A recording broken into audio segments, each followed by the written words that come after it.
You know in high school, that friend that you have that's cooler than you are? And they get all the attention. Hello. I think I'm jealous. Everyone pays attention when I'm She-Hulk. Colleagues. She-Hulk is a total snack. My family. Guys. How much can you deadlift? A literal ton. When you're a hero, size matters. Not that should, but it does. She-Hulk Attorney at Law. Original series now streaming only on Disney+. Welcome back, everyone. This will be my Marvel She-Hulk Episode 2 trailer video. There's a whole bunch of Easter eggs and a bunch of cliffhangers that they had to address from the end of Episode 1, so we'll break it all down. If you're brand new to the channel, I'm doing videos for all the episodes. Be sure to subscribe to get them all. We're doing a giveaway for Disney Plus memberships. All you have to do to enter is be a subscriber and just post all your theories about what's going on the show.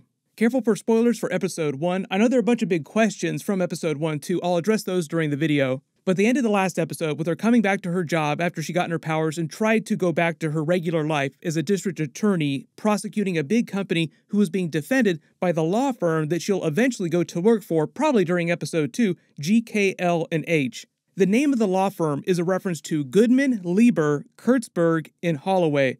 The actual name of the law firm is a big Easter egg for the founding of Marvel Comics in real life.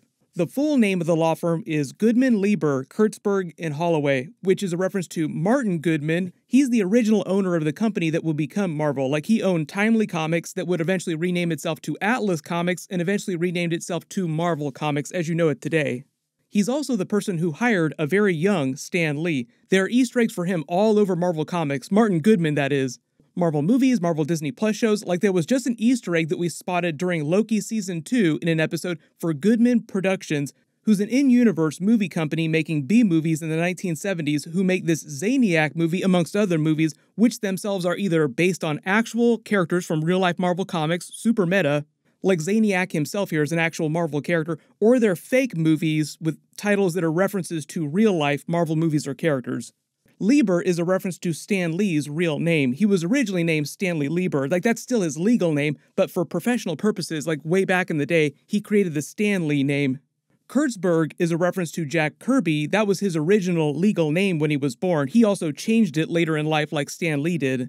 And Holloway isn't a big reference to a real-life person in Marvel Comics. He's just another partner at the law firm played by this actor here, like this is Holloway. During Episode 2, he's probably going to recruit Jennifer Walters' She-Hulk to work for the firm's superhero division and defend the Abomination as like her first real big case. He did the same thing in the comics, basically. One of the big differences in the law firm in the comics, though, is that it was in the New York City area, like around where Daredevil practices law in New York City. In the MCU, it's in the Los Angeles area. A lot of West Coast Avengers Easter eggs happening during the Marvel Phase 4 movies and Disney Plus series, and now Marvel Phase 5 too. The other funny Easter egg about the law firm in the comics is that in the comics, they actually use in-universe comics to help in their cases, defend their clients. Like if the Hulk, for instance, got into trouble and needed She-Hulk to defend him, she would actually use in-universe Hulk comics to help defend him. Super meta as well. Like in the background of this lawyer's office in the law firm, there's a giant rack of actual Marvel comics. Like there's an actual company called Marvel Comics in the MCU that creates comics based on these characters. The circle of Easter eggs is now complete. At the beginning of the trailer, it seems like her before she actually joins the law firm, like the process of her being recruited for the law firm. You see her as Jennifer Walters, but later in the law firm walking around, you actually see her in She-Hulk form, walking around in her business suit. Her voiceover in the trailer sounds like this big wish fulfillment situation where she's basically getting all the things that she always wanted when she was younger. Like it makes it sound like she wasn't super popular, but now she is super popular because of what happened in the recent trial and because of all her She-Hulk powers. Like you see her staring at her phone and talking to Jen about how she says that she didn't want any of this, and she's getting all these likes on all of her posts and her profiles as She-Hulk. And it seems like through the course of the episodes, like not right away, but eventually, she'll just roll with it, she'll embrace that. You see that with all the jokes about her Tinder dates here too, like later when she's in She-Hulk form actually trying to have a personal life and date people. She becomes more comfortable as the She-Hulk character than say like Bruce Banner was as the Hulk, at least initially. Because a smart Hulk, as he explains, he's better able to use his powers to help people and he doesn't cause nearly as much collateral damage.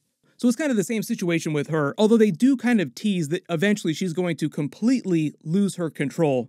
And we'll see her full Hulk persona. Like they were very on the nose with it during Episode 1 when she's like, I don't think that I have an alter ego. Like, oh yeah, she definitely has an alter ego. They intercut a couple different scenes from I think later episodes, like when she's in the dress at this big gala event here, you see what seems like a big attack happen. She has to Hulk out and save a bunch of people. The way they're playing that, she seems really comfortable as She-Hulk wearing this dress. So I think that's from later episodes when she becomes cooler with the idea of actually being She-Hulk. Like she becomes more comfortable in her new body, so to speak. They have all this footage of her inside the Abominations group where it seems like he's trying to help all these supervillain characters, probably some superheroes too, because like She-Hulk is here and she's sitting with them, but most of these characters are villains from Marvel Comics. A couple of these characters are actually from Daredevil and Punisher comics too, talking about the Netflix characters coming back into the MCU. But you can see in some of the other trailers that he talks about being super zen now, like just like the Hulk got super zen trying to become the Professor Hulk version of his character. It sounds like the same thing happened with Abomination, but the whole idea is that he might actually be lying about it, just pretending to be super zen, pretending to be good now so that they will let him off. Her big thing is defending him, basically trying to get him out of prison. We saw a little bit of this during the Shang-Chi movie with Wong in Abomination. It seems like Wong has been trying to help him actually become a good person. You also see a lot of scenes with Wong here inside the Abomination cell talking to them while they're going over the Abomination's case. So that's probably a big part of why he's on the show. He's also on the show because of this separate magician character pretending to be another sorcerer. They don't explain exactly why he wants to sue him, like why is it necessary for him to sue him. I think the idea is that he wants to get him to stop doing this, and he can't do that legally unless he goes through the court system. They also clarified the Ghost Rider Easter egg here too. It's meant to be a big Ghost Rider reference, but it's meant to be a very tongue-in-cheek kind of funny joke about Ghost Rider. So I believe the idea is that this character is pretending to be a magician, like he doesn't actually have magic, or he has some magical artifacts but doesn't know how to use them properly. Because you do see this big battle scene with them fighting inside this magic venue with all these bats flying all over the place, like Wong and She-Hulk both going crazy in here. But the funny thing here, like zoom in and enhance, it looks like Johnny Blaze. The name that the magician is using is called Donnie Blaze, and the way that the writers explain this Ghost Rider joke is that this magician picked a stage name that would be the most attention-grabbing name he could possibly put on anything. So the minute you look at it, you think of Ghost Rider, like he literally wants people in-universe to think of Johnny Blaze. You could look at that as them saying the Ghost Rider does exist in the MCU. A lot of what they did in Doctor Strange 2 with the souls of the damned in all these alternate hell dimensions that they pass through just sort of canonized the idea that those places exist. So it's them sort of laying the groundwork to explain how it's possible for Ghost Rider to exist as a character in the MCU. But we haven't actually seen like a Johnny Blaze character inside a brand new Marvel production yet. So this is about as close as we're going to get, I think, short term. We might see the character show up in like a future related project like the Blade franchise or one of the other Midnight Suns related franchises. It does seem like they're kind of slowly putting that team together in the background. During all the scenes where she's trying to date all these people, I don't know if any of these characters are meant to be superheroes or supervillains though.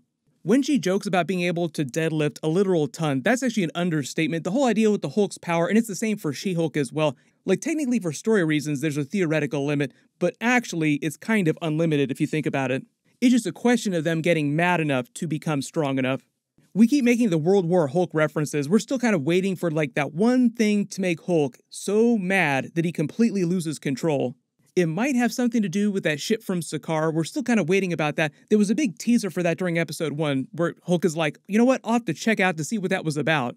Like they're literally saying, oh yeah, we're gonna bring this back in a future episode. So obviously they will pay that off before the end of the season. She also breaks the fourth wall again during this trailer, during that big magic fight scene. I believe the actual title of the episode is supposed to be Whose Show Is This Anyway?, which is just a joke on the idea that there are so many cameos and so many other big Avengers crossing over, especially characters like Daredevil. There's actually a trailer scene of her in the car literally saying that, like she looks at camera breaking the fourth wall saying, whose show is this anyway? I'm not sure which episode Daredevil is supposed to appear in or which case he comes to work against her on, because it sounds like they're going to be going at each other in court as Matt Murdock and Jennifer Walters, and then eventually at night as Daredevil and She-Hulk. And I also explained what happened during Daredevil Season 3 and how the public still doesn't know that Matt Murdock is Daredevil, like his identity is still secret. So like Jennifer Walters' She-Hulk would not know that Matt Murdock is also Daredevil. So I think the idea is that they spar with each other in court because a lot of the show is them in different court cases, but then later they fight each other as superheroes, as vigilantes, and she eventually finds out who he really is. Like, oh, you're that guy from court that I was going up against. And then I believe the idea is that throughout the series, they'll slowly build into more bigger background things going on, more Avengers level stuff, so that by the end there'll be like a big teaser that will lead into a big Marvel movie of some kind.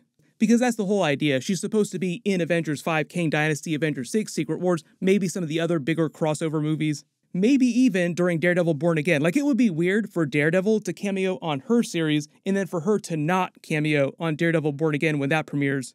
But if there's any big Easter eggs that you spotted in the new trailer that I didn't talk about in the video, just write them below in the comments, or are there any big questions you have about what's actually going on the show. My full episode 2 video will post next week after they release it. Big reminder too, House of the Dragon episode 1 is coming this Sunday. I'll be doing videos for that just like I did for the original Game of Thrones series as well. Obviously totally different, but still really cool that we get all these new episodes for all these different series all at the same time. Everyone click here for my full She-Hulk episode 1 video and Easter eggs, and click here for my brand new Loki season 2 first look breakdown. Thank you so much for watching, everyone stay safe, and I'll see you guys in the next one.